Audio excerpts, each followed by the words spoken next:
Iran के सदर हुज्जतुल इस्लाम सैयद अली खामनाई पाकिस्तान के 3 दिन के सरकारी दौरे पर आज इस्लामाबाद पहुंचे तो उनका बड़ी गर्मजोशी से इस्तकबाल किया गया। सदर जनरल मोहम्मद ज़ियाउल हक और वजीर आज़म मोहम्मद खान जुनेजो ने हवाई अड्डे पर उनका खैर मकदम किया।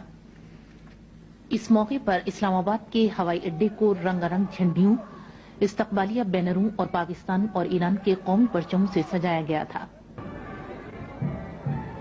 इस मौके पर सैकड़ों रंग बिरंगे गुब्बारे हवा में छोड़े गए।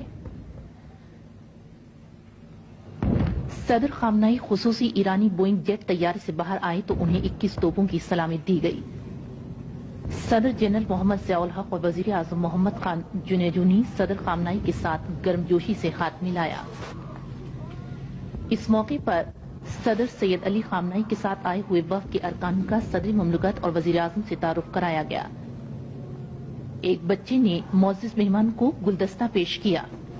Joint chief of staff committee के chairman general Rahimuddin Khan, vice chief of army staff general K M. Arif, chief of naval staff admiral Tariq Kamal Khan और फजाइया के सरबराह air chief marshal Jamal Ahmed Khan का तारुफ ईरान की सरबराही ममलकत से कराया गया। सदर खामनाई सदर जनरल मोहम्मद ज़ियाउल हक और वजीर आज़म मोहम्मद खान जुनेजो के हमरा सलामी के चबूतरे पर गए। ईरान और पाकिस्तान के कौमी तराने बजाए गए। ईरान के सदर हुज्जतुल इस्लाम सैयद अली खामनाई आज सुबह इस्लामाबाद से लाहौर रवाना हुए तो उन्हें बड़े इत्तेफाक से रुखसत किया गया।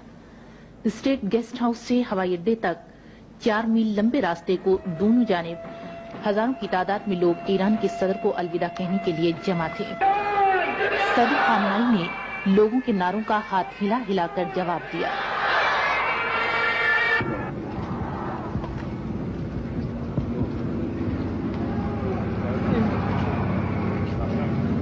तैयारी में सवार होने पर ईरान के सदर को 21 तोपों की सलामी पेश की गई।